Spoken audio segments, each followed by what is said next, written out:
Hello and welcome to the Bottom Up Skills Podcast. I'm Mike Parsons, I'm the CEO of Qualitance, and we are talking about problem solution fit today. This is all part of our product management series called Unstuck, where we actually dig into the toughest challenges that product managers face. And today we're going to talk about the problem solution fit. Now, there is a very, very good way of testing problem solution fit. And before we get to testing it for real, and I'm talking in the best way possible, you're going to need to have got one thing done. And we covered this in an earlier episode where we had the value proposition canvas. And we were using that as a tool to frame the problem and the solution.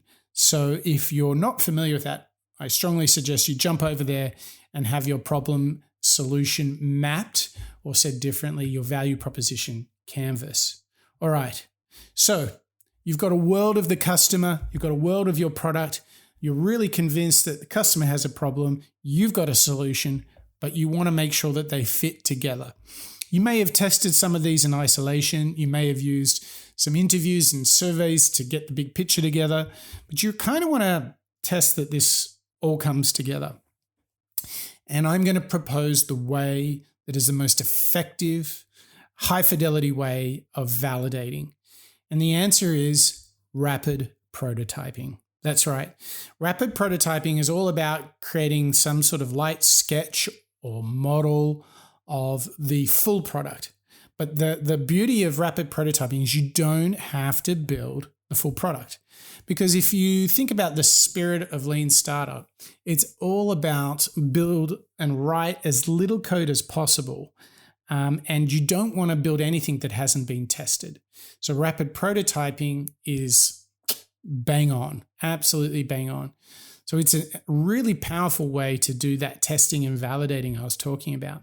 So step one here is that you don't want to fall into the trap of building the entire product until you've really tested it, until you're actually experiencing a high degree of confidence in this product.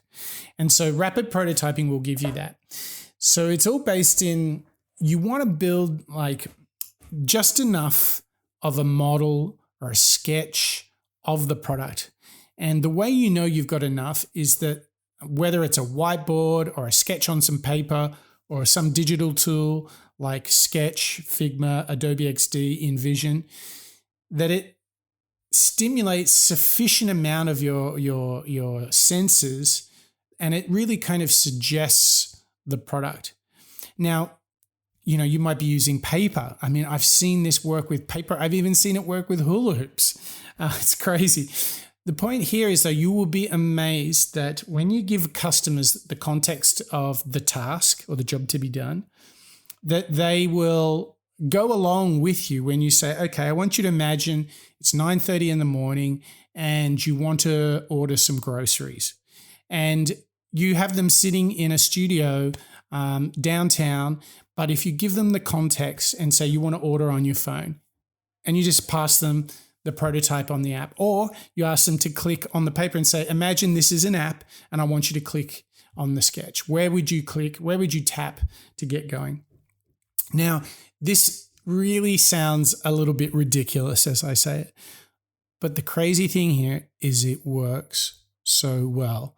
So users only require sometimes as little as 20% of the actual full product of the full stimulus to evoke what we call the direct response. And once they have a direct response, they're using it and it feels like the real thing, feels like is the key here.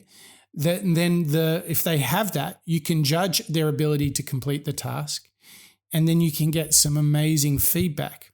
And the reason the feedback is amazing is this is completely different to focus groups. Focus groups invariably will ask people, I want you to imagine you've got a grocery ordering app. Would you be interested in this, that, or the other? And what happens is, you got 5 people in a room with a facilitator and they have to imagine. Well, the quality of that feedback is far less than if you say, okay, I want you to actually conduct the task of ordering the groceries. Because once you see it like that, you get a direct response, not an indirect response like a guess or imagination. You actually put them in the situation. And this is so powerful. So you can use a whiteboard, you can use paper, or as I mentioned, there's lots of digital tools.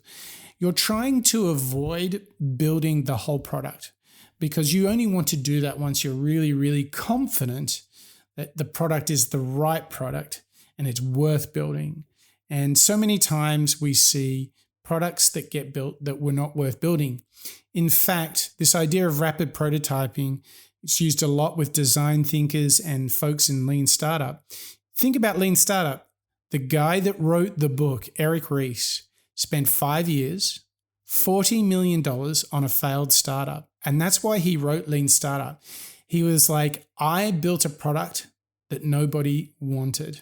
They raised $40 million for a product that nobody wanted. And he was like, I want to stop that from happening for other people. So he wrote Lean Startup all around the idea of test and learn in small bite-sized pieces rather than do the big, outrageous, huge investment, big product, no testing, only to realize nobody wants the product. So what are the different types of prototyping? Well, you can do a very light diagnostic prototyping. This is almost role play, if you will. So you can do an exercise of mystery shopping, or you can play it out, a customer support diagnostic solution. This is how you find out the real pains and problems they have in the current alternative that they kind of use to get the job done. So that's diagnostic prototyping. Now, before we get to using some light digital prototyping tools, there's another important step you can take, which is you can create moments or journeys that describe your solution. You could have like a journey on a whiteboard or with Post-its or with posters, so like sort of the proposition, if you will. And you can take these moments and validate, would this be fantastic? Would this create sufficient value for you as a user? And this intermediate step is really good because maybe you see that the user journey is made up of 5 parts, which would really inform, how you might go and build some of the digital prototypes. Now, the key thing with digital prototypes is they're sort of faking the experience. So the trick here is it looks and feels a lot like a finished app, but actually in the back end, there's no database. It's all fake data, and it's pretty restricted in what it can do and where you can click. But these sort of digital prototypes are great because if you've done the preceding steps in the rapid prototyping, what you've really done is you've created something that looks and feels quite finished and can give you a lot of important high quality customer feedback because you really propose to them, I want you to try ordering bananas with our new grocery app. And they would be able to click and order those bananas. And then on the basis of this, you can find out, did it get the job done? Is it a product that they would pay for? And the biggest test is, would they recommend it to a friend? And you can do all of this and no code got written. And that's the beauty because it means it was quick, it's efficient. And let's say you get really positive feedback from this, then you can move to the next step, which is MVP. But we're going to talk about that in the next show. Back to our central question. How do we test problem solution fit? Rapid prototyping is really good because you get much closer to the experience of a product without building the product. That saves you time and money. And that's really good when you're at that problem solution fit stage. Okay, so we've dived into the world of problem solution fit. There's still a lot more to come as we build our product and we tackle some of those tough questions. If you've still got more inspiration and energy, head over to bottomup.io where you can get everything you need to build a great product. Lots of free courses and master classes. All right, that's it for the Bottom Up Skills podcast. That's a wrap.